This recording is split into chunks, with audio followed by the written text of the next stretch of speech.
Guys, the weather is good. I have my teeny tiny little stalk seedlings and some Dahlia tuber, and I am going to be interplanting these, hoping that the stalk will come up nice and strong. I can cut it all back and then my Dahlia will come up and fill up the same space. Let's go. For anyone that doesn't know, my name is Peggy and I am growing a cut flower garden here on my allotment in Kanagawa Prefecture, Japan, which is just south of Tokyo in USDA Zone 9B. Thanks for checking out my channel. Okay guys, Zone 9B, so that means first week of March. I am past my frost stage and the weather is suddenly so nice. Even the wind is now warm, which is great news. So I am going to get this stuff in the ground. Now it is going to still get a little bit cold, so I am putting in my stalk, but that's okay because stalk is cold tolerant. Mine is teeny tiny though, so I am still a bit worried about it. Also, I'm going to be putting in my Dahlia. It's really early to be putting in Dahlia for most people, but again, we're not going to get a solid frost after this, especially not under the soil. Maybe the very top of the soil is going to get a bit cold, but underneath we're all good. So I don't have to worry about my Dahlia tuber anymore. So my plan this year is to interplant these. Now last year I interplanted my tulip and my Dahlia, and all my tulip came up, and just as they were dying off, my Dahlia started to come up, and it was perfect. And I would have done that again. It was just the way that I planned the garden this year that didn't really work out. This time I have my tulip interplanted with my gladiola, and I'm hoping that'll do the same. The tulip will come up, and just as they're finishing, the glads will start to come up. Last year I had interplanted my glads with my poppy and they came up at the same time. The poppy got absolutely massive and it was a disaster. They were knocking the glads down everywhere. The glads didn't get tall enough because they were getting shaded out by the poppy. It was a mess, so that was bad. So this year I have done my tulip and my gladiola together, and I'm going to be doing my Dahlia and my stalk together. So let's go prepare the soil. So I'm planning on putting my Dahlia and my stalk in this very front row here. This row is looking a bit sad right now. It had my chrysanthemum at the end. Now chrysanthemum come up from October to January, so these have all died back. I've cut them down really small, and I've actually just laid the leaves and the cut everything that I cut off it, basically. I've just laid that on top of the soil to protect the soil, to suppress the weeds, and just to add a little bit more into the soil. So it looks not great, but it's for a purpose. And you can see, I'll go and show you over there, that actually the new growth has already started to come underneath that kind of protective layer that I've put on. So they're doing great. Next to that, I had some straw flower. Now the straw flower I transplanted from the old allotment. It should have come up in kind of autumn or fall. I got a little bit off it, but because it had been transplanted at a really not great time to be transplanting stuff, it never really did very well, so it's died off. I am going to be reseeding that today though, to get some straw flower coming up really early for me in there. I will then do a second planting of that in the summer to have some straw flower in the late autumn as well, because I love it. In front of that I have my lunaria, or my honesty plant, which I'm really happy. I planted that right back at October, November time. And it's doing great. It hasn't minded the cold at all. It's coming up and I'm really excited to have that. Behind that I had my echinops, and it's not really doing anything. I think I've got one seedling in there, but it's not looking like anything is coming from that. So I don't know, it might come later or it might just not come at all. And that has left me half of that row to fill up with my Dahlia and my stalk, which is great news because I have so many Dahlia. So I have a whole bag full of my Dahlia tuber.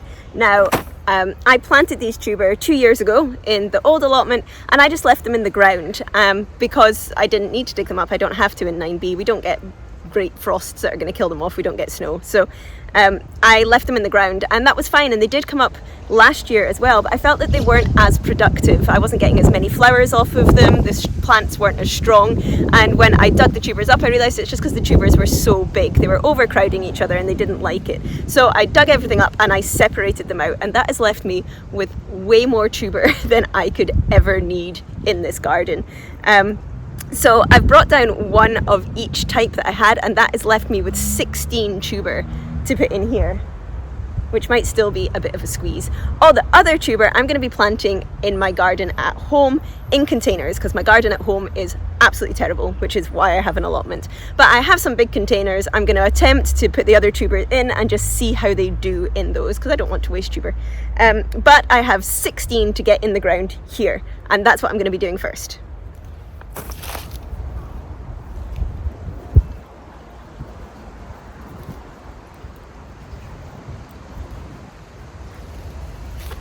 Annoying here. So you can see I have cut my chrysanthemum right back to about 30 centimeters. There's not much left on them in there, but if you look under, I just left all this stuff lying on top. And if you start to look underneath, you can see the new shoots already coming. There they are. Now, it's great to see the new shoots coming already, but it does mean that you can't interplant these with anything. These guys leaf out quite early on, even though they don't bloom until kind of October, November, December, January. I've got different varieties in here that bloom at different times. So while the things like my dahlia, my tulip, my stock, I can interplant those, and next to me I have ranunculus and anemone, which once they die back I can plant something on top of them. If you're going to have chrysanthemum in your garden, they really have to have a spot where they are in it all year. They are going to take up this space even though they're not blooming. So in a small garden it is quite a big sacrifice to give them, what have I given them, maybe about 1.5 meters of the garden, but they are flowering right at the end of the season when nothing else is. So yeah, I decided that I like them enough to have them in here, but that means they need their own dedicated spot for the whole year.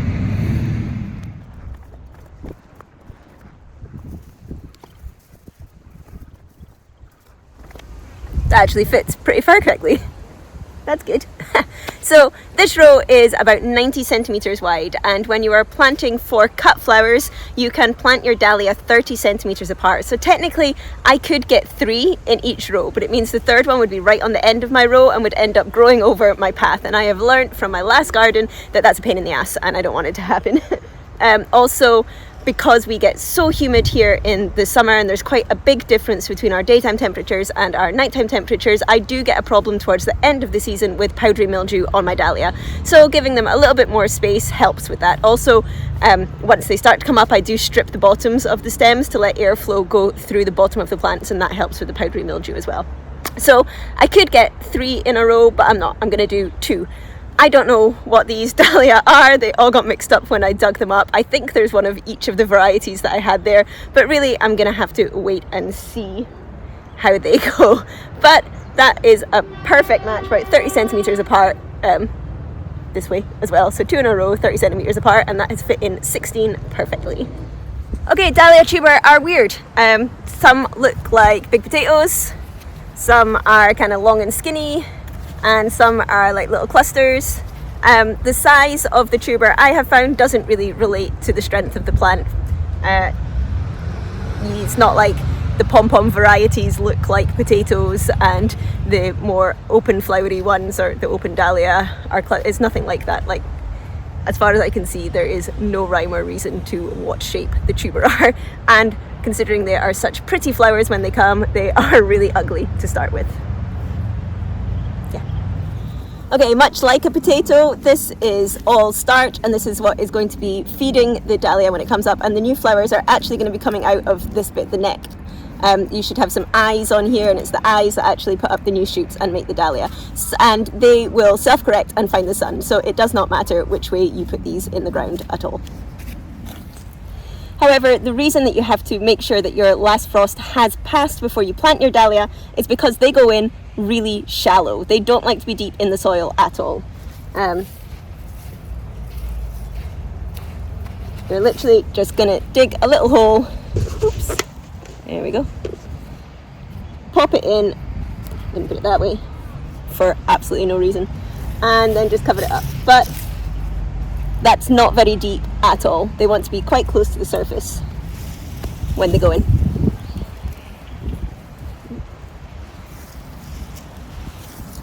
I'm marking a line here so I know where I'm going to be putting my stock in, so that my stock actually comes in between the rows of the dahlia.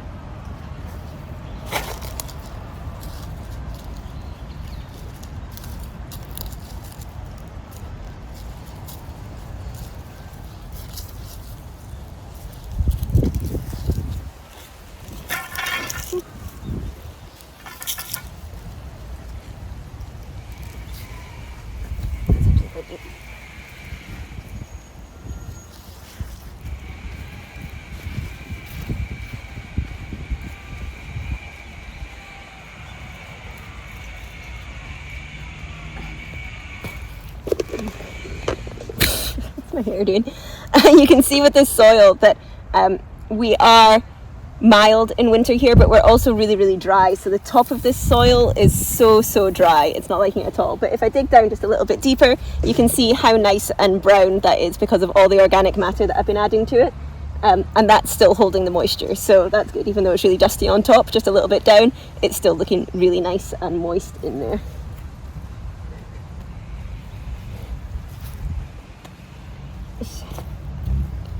Okay, nice and easy, that's them in. Now, Dahlia are really heavy feeders, they like to be fed. A lot of people do put a bit of compost in the bottom when they are planting these, and you can see I didn't do that, and that's because I've added so much to it over the winter time that it is actually nice and nutritious soil, and you'll see at the end I'm going to be adding something anyway. If you were only putting those in and that was you done, you're not planting anything on top, you would give these a water once, a nice big drink, and then you would stop watering them until you see the first shoots come up, because you don't want the tuber to be sitting in wet soil or it will just rot away. They are very easy to rot, they don't like being in wet soil at all. So if that was me done, I would give it one water and then I wouldn't water it again until I started to see the shoots coming up, and then I would start watering it regularly. But dead easy. Now, my stock. That's a whole other story. These are my stock. These are not very healthy looking stock. Last year when I put my stock in, they were much bigger. They were much stronger and just generally happier.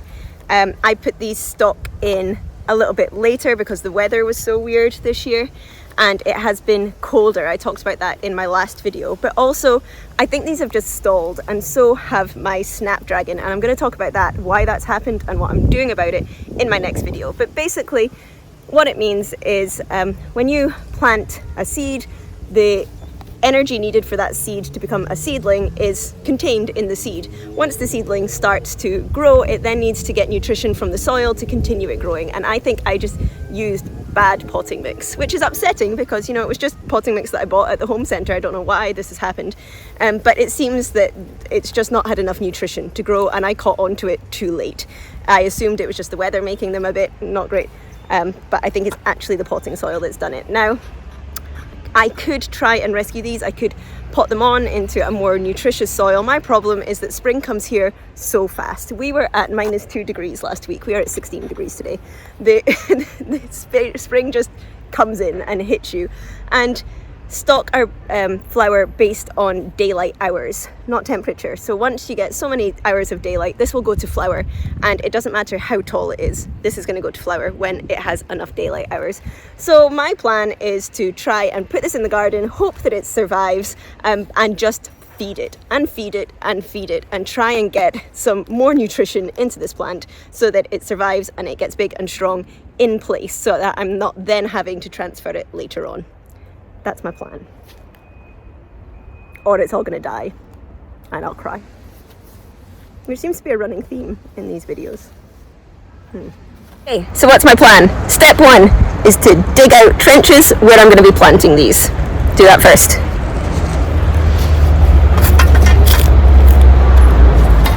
The state of my shoes, it's so dusty out here. I just polished these buggers.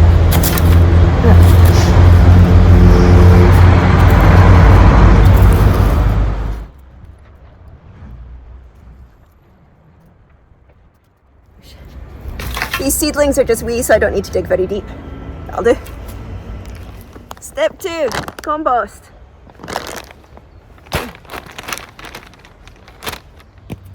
Guys, it feels so nice to be out here, sleeves rolled up, hands dirty, and warm. Happy pugs. Right, gonna put this in the trench. Simple, hey?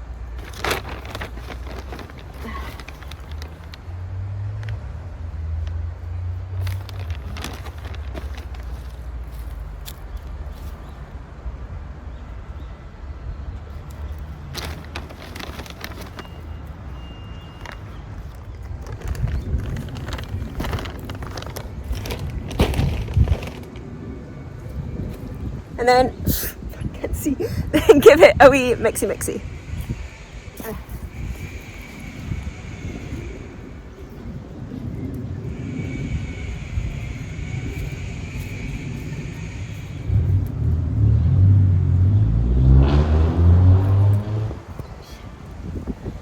Okay, and then I'm going to put these in. Now, I have learned that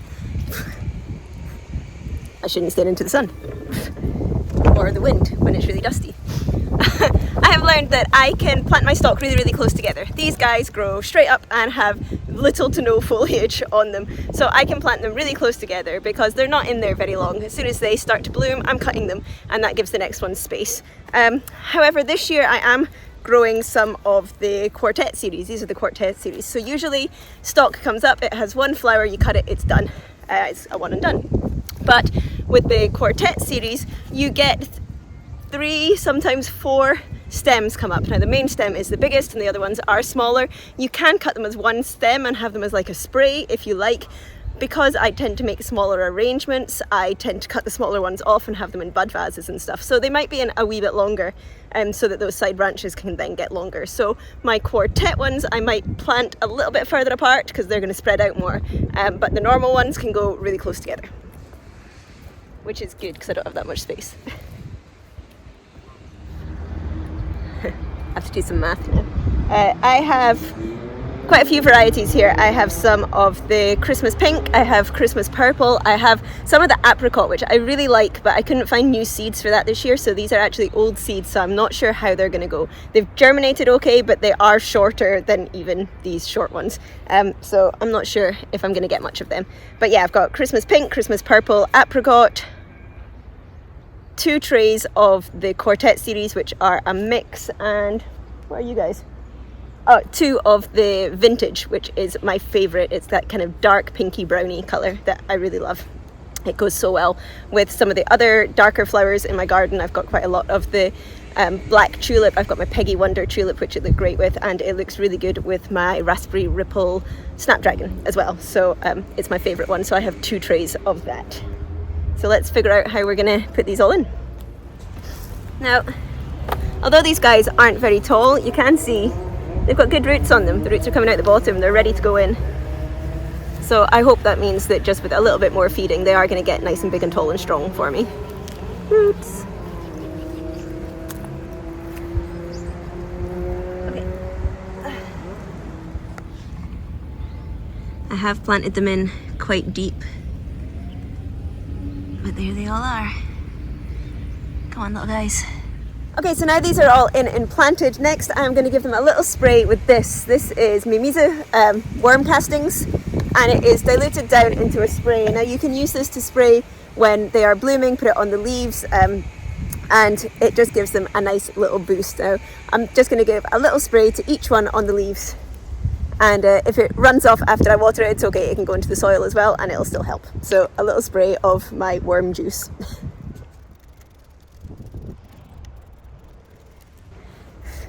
I also have some worm casting pellets, my hair is mad, which I have been dissolving in my watering can, but they do take a while. You can just sprinkle these on the soil and they'll slowly break down. I like to add them in when I'm making compost tea and they sit overnight and get mixed in with the compost tea. I have just put some in the watering can and I'm leaving that for a while to brew down, and then I'll put that on as well before I leave. Okay, and lastly, I am going to give this a nice, really deep water.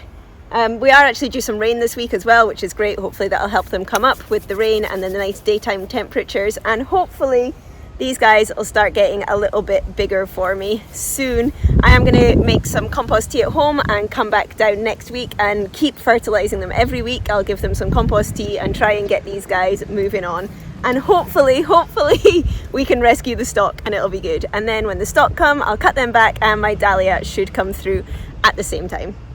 Or after even. Yay. And that is me done for today. It's so nice to be back down and getting stuff in the soil. Have you guys started yet? Wherever you are, is it warm enough to be getting stuff in the ground yet?